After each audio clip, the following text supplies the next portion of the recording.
नमस्कार दोस्तों, ये किताब सिर्फ पैसे बचाने या निवेश करने के बारे में नहीं है। यह आपके पैसे और आपकी जिंदगी के बीच के रिश्ते को बदलने की बात करती है। लेखकों ने साबित किया है कि पैसा आपके समय और ऊर्जा का प्रतिनिधित्व है। जब आप नौकरी करते हैं तो आप अपने जीवन का कीमती समय पैसे के बदले दे रहे होते हैं। क्या आप पैसों की दौड़ में अपनी जिंदगी खो रहे हैं? विकी रॉबिन की बेस्ट सेलर योर मनी और योर लाइफ आपकी सोच बदल सकती है। इस वीडियो में जानिए कैसे आप अपनी कमाई, खर्च और समय का सही संतुलन बनाकर सच्ची आर्थिक आजादी पा सकते हैं। यह बुक समरी वीडियो उन सभी बुक लवर्स के लिए है जो पैसा कमाने से ज्यादा पैसे को समझने की चाह रखते हैं। अगर आप financial freedom, mindful money management और सिंपल लिविंग को अपनाना चाहते हैं तो ये वीडियो आपके लिए है। योर मनी और योर लाइफ न सिर्फ एक किताब है बल्कि एक लाइफ ट्रांसफॉर्मिंग प्रोग्राम है। तो चलिए इस ऑडियो बुक समरी के जरिए जिंदगी में पैसे की असली भूमिका समझते हैं। आप वीडियो के अंत तक बने रहिए। तो चलिए जानते हैं अध्याय 1, पैसे और जीवन का रिश्ता। क्या आप अपने पैसे को कंट्रोल कर रहे हैं या फिर पैसा आपको कंट्रोल कर रहा है? नंबर 1, पैसे को समझने की जरूरत।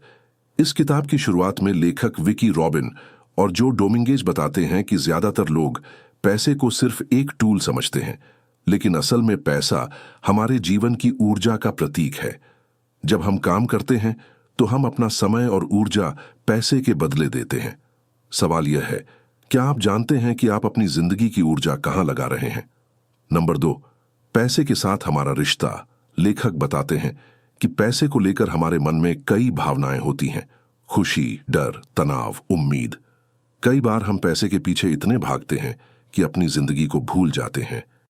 इसलिए यह जरूरी है कि हम अपने पैसे और जीवन के बीच के रिश्ते को समझें। नंबर 3, पैसे को ट्रैक करना शुरू करें। पहले अध्याय में एक महत्वपूर्ण स्टेप बताया गया है। अपने हर पैसे को लिखना शुरू करें। आपको यह जानना होगा कि आपका पैसा कहां जा रहा है। इससे आपको पता चलेगा कि क्या आप अपने पैसे को अपने सपनों के लिए इस्तेमाल कर रहे हैं या सिर्फ जरूरतों और लालच में फंस गए हैं। नंबर 4, पैसे को जीवन की ऊर्जा समझें। किताब में एक नया नजरिया दिया गया है। हर रुपया जो आप खर्च करते हैं वह आपके जीवन के कुछ मिनटों या घंटों की कमाई है। इसलिए जब भी आप कुछ खरीदते हैं, सोचें कि क्या यह चीज आपके लिए इतनी जरूरी है कि आपने उसके लिए अपनी जिंदगी की ऊर्जा खर्च की। नंबर 5, सवाल खुद से पूछें। अध्याय के अंत में लेखक आपसे यह सवाल पूछते हैं, क्या आप अपने पैसे को कंट्रोल कर रहे हैं या पैसा आपको कंट्रोल कर रहा है? इस सवाल का जवाब ढूंढने के लिए आपको अपने खर्चों को लिखना होगा और अपने पैसे के साथ रिश्ते को समझना होगा। क्या आप जानते हैं कि अगर आप अपने पैसे को बेहतर तरीके से समझ लें तो आप अपनी जिंदगी को कैसे बदल सकते हैं? जानने के लिए अगले अध्याय में हम जानेंगे कि कैसे आप अपनी असली कमाई को समझ सकते हैं और कैसे पैसे को अपनी जिंदगी की ऊर्जा बना सकते हैं। क्या आपने कभी सोचा है कि अगर आप अपने खर्चों को 1 महीने तक लिखें तो आपको कौन सी चीज सबसे ज्यादा हैरान करेगी? अध्याय 2, असली कमाई क्या है? पैसे की असली कीमत समझना। नंबर 1, सिर्फ सैलरी नहीं, असली कमाई समझें। दूसरे अध्याय में लेखक बताते हैं कि ज्यादातर लोग सिर्फ अपने वेतन, सैलरी को ही अपनी कमाई मानते हैं, लेकिन असल में आपकी असली कमाई उतनी नहीं होती जितनी आपको लगती है। क्यों? क्योंकि नौकरी से जुड़े कई खर्च होते हैं जिन्हें हम अक्सर भूल जाते हैं, जैसे यात्रा, कपड़े, खाना, तनाव, स्वास्थ्य और काम से जुड़े दूसरे खर्च। नंबर 2, अपनी असली घंटे की कमाई कैसे निकालें? लेखक एक सरल फॉर्मूला बताते हैं। असली घंटे की कमाई, सालाना वेतन, नौकरी से जुड़े सभी खर्च, काम के घंटे। इस फॉर्मूले से आपको पता चलेगा कि आपकी 1 घंटे की मेहनत की असली कीमत क्या है। नंबर 3, पैसे की असली कीमत समझें। जब आप अपनी असली घंटे की कमाई निकाल लेते हैं तो आप समझ पाते हैं कि आपका हर खर्च आपके कितने घंटों की मेहनत के बराबर है। एक उदाहरण, अगर आपकी असली घंटे की कमाई 200 रुपये है और आप एक मोबाइल फोन 20,000 रुपये का खरीदते हैं तो इसका मतलब है कि आपने उस फोन के लिए 100 घंटे, लगभग 12 से 13 दिन काम किया है। नंबर 4, पैसे को जीवन की ऊर्जा समझना। इस अध्याय में लेखक फिर से यही बात दोहराते हैं कि पैसा सिर्फ कागज या डिजिटल नंबर नहीं है। यह आपके जीवन का कीमती समय और ऊर्जा है। इसलिए हर खर्च करने से पहले सोचें कि क्या यह चीज आपके लिए इतनी जरूरी है कि आपने उसके लिए अपनी जिंदगी की ऊर्जा खर्च की। नंबर 5, अपने खर्चों को नए नजरिए से देखें। जब आप अपनी असली कमाई को समझ लेते हैं तो आप अपने खर्चों को नए नजरिए से देखने लगते हैं। आपको पता चलता है कि कौन सी चीजें आपके लिए जरूरी हैं और कौन सी नहीं। इससे आप अपने पैसे को बेहतर तरीके से इस्तेमाल कर पाते हैं। क्या आपने कभी अपनी असली घंटे की कमाई निकाली है? अगर नहीं तो क्या आपको लगता है कि इससे आपके खर्च करने का तरीका बदल जाएगा? क्या आप जानते हैं कि अगर आप अपने खर्चों को अपनी जीवन ऊर्जा के हिसाब से देखें तो आपको कौन सी चीज सबसे ज्यादा हैरान करेगी? अगले अध्याय में हम जानेंगे कि कैसे आप अपने खर्चों को अपनी जीवन ऊर्जा से जोड़कर देख सकते हैं और कैसे यह आपकी जिंदगी को बदल सकता है। अध्याय 3, पैसे और जीवन ऊर्जा। अपने खर्चों को अपनी जीवन ऊर्जा से जोड़कर देखना। नंबर 1, पैसे को जीवन ऊर्जा के रूप में समझना। इस अध्याय में लेखक बताते हैं कि पैसा सिर्फ कागज या नंबर नहीं है, बल्कि यह आपके जीवन के कीमती घंटों और मिनटों की ऊर्जा है। जब आप काम करते हैं तो आप अपने समय और ऊर्जा को पैसे में बदलते हैं। इसलिए हर खर्च को अपनी जीवन ऊर्जा के रूप में देखना शुरू करें। नंबर 2, खर्चों को लिखना और उनका मूल्यांकन करना। अध्याय में एक सरल प्रक्रिया बताई गई है। हर खर्च को लिखें। हर खर्च के सामने लिखें कि उसके लिए आपको कितने घंटे काम करना पड़ा। अब सोचें, क्या इस चीज ने आपको उतनी खुशी दी जितनी ऊर्जा आपने उस पर खर्च की? नंबर 3, खर्चों को 3 श्रेणियों में बांटें। लेखक बताते हैं कि आप अपने खर्चों को 3 हिस्सों में बांट सकते हैं। जरूरी खर्च जैसे खाना, किराया, बिजली, दवाई आदि। मनपसंद खर्च जैसे मूवी, ट्रिप, खेल, शौक आदि।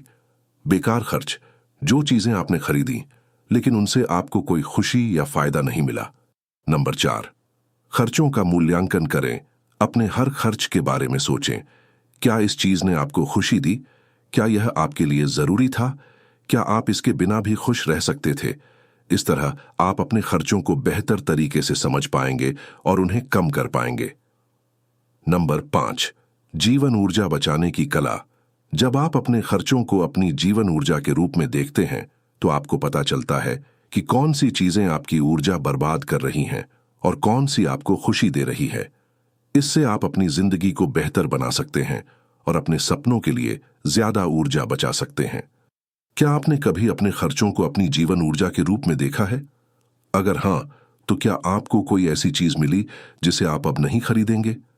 क्या आप जानते हैं कि अगर आप अपने खर्चों को कम कर दें तो आपको कितनी जल्दी अपनी सपनों की जिंदगी की ओर बढ़ने का मौका मिल सकता है? अगले अध्याय में हम जानेंगे कि कैसे आप अपने खर्चों को कम करके अपनी जिंदगी को बदल सकते हैं और कैसे आप अपनी फाइनेंशियल इंडिपेंडेंस की तरफ बढ़ सकते हैं। अध्याय 4, खर्चों को कम करना, अपनी जीवन ऊर्जा को बचाना। नंबर 1, खर्चों को कम करने की शुरुआत। इस अध्याय में लेखक बताते हैं कि अब तक आपने अपने पैसे और खर्चों को नए नजरिए से देखना सीख लिया है। अब बारी है खर्चों को कम करने की प्रैक्टिकल तरीकों की। खर्च कम करने का मतलब है अपनी जीवन ऊर्जा को बचाना ताकि आप उसे अपने सपनों और जरूरी चीजों में लगा सकें। नंबर 2, खर्चों को कम करने के तरीके। जरूरत और चाहत में फर्क समझें। हर खर्च से पहले खुद से पूछें, क्या यह जरूरी है या सिर्फ एक चाहत? शॉपिंग की आदतें बदलें। बिना सोचे समझे शॉपिंग ना करें। जो चीजें आपके पास पहले से हैं उनका इस्तेमाल करें। घर में बनाएं, बाहर से कम खरीदें। जैसे खाना बाहर से खरीदने की बजाय घर पर बनाएं। सेकंड हैंड या रीयूज करें। जहां संभव हो पुरानी या दूसरे की चीजें खरीदें या लें। किराए पर लें या शेयर करें। कुछ चीजें जिनकी आपको हमेशा जरूरत नहीं, उन्हें किराए पर लें या दोस्तों के साथ शेयर करें। नंबर 3, खर्चों को कम करने के फायदे। आपकी जीवन ऊर्जा बचती है। आपको कम काम करना पड़ता है और आप अपने सपनों के लिए ज्यादा समय निकाल पाते हैं।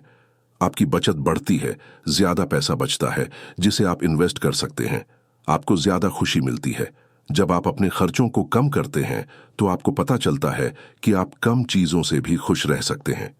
नंबर 4, खर्चों को कम करने की चुनौतियां। खर्च कम करने में कुछ चुनौतियां भी आती हैं, जैसे लोगों का दबाव, दोस्त और परिवार आपको ज्यादा खर्च करने के लिए कह सकते हैं। आदतें बदलना मुश्किल।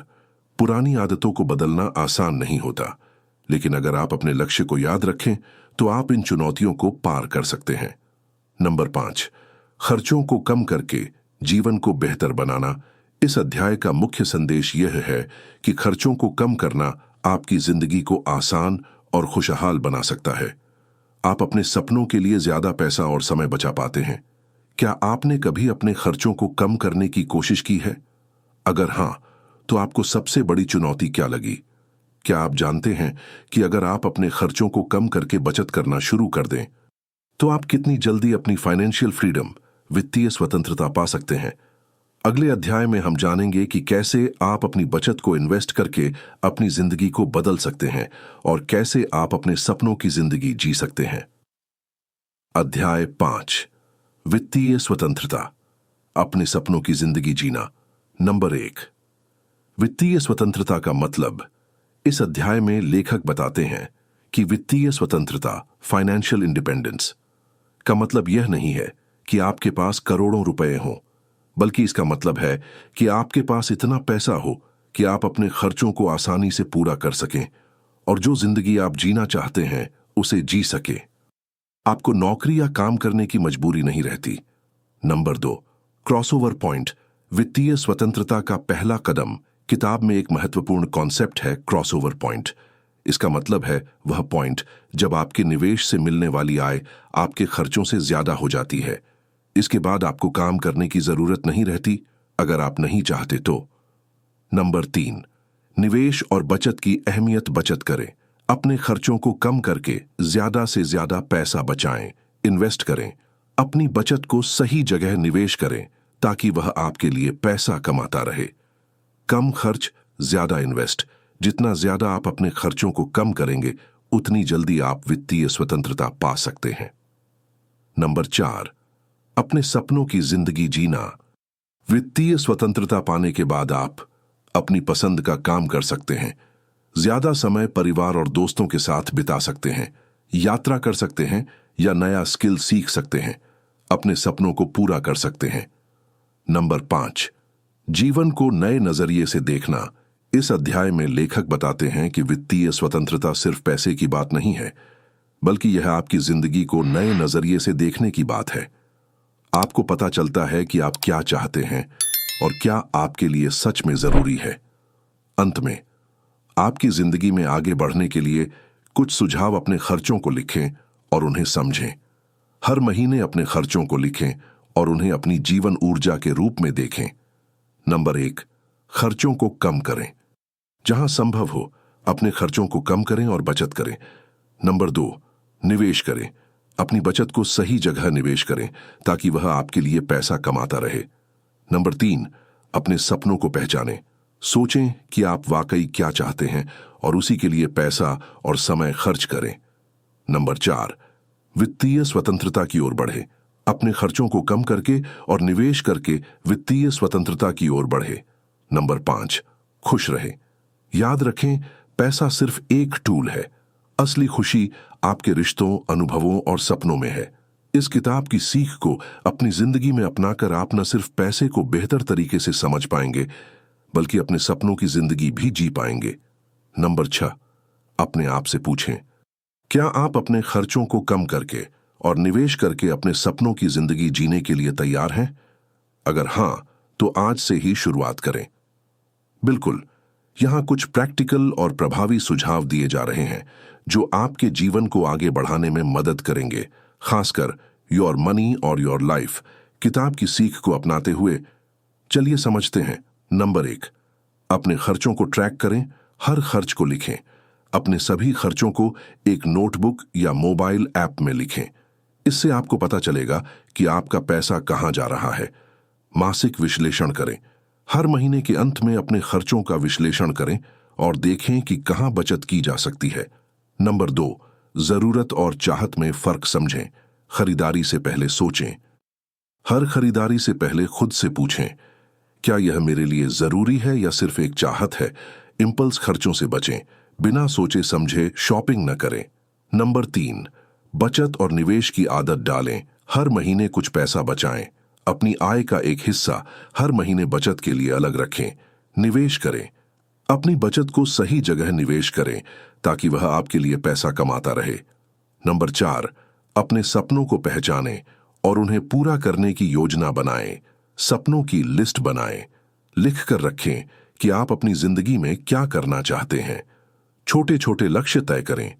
बड़े सपनों को छोटे छोटे लक्ष्यों में बांटें और उन्हें पूरा करने की योजना बनाएं।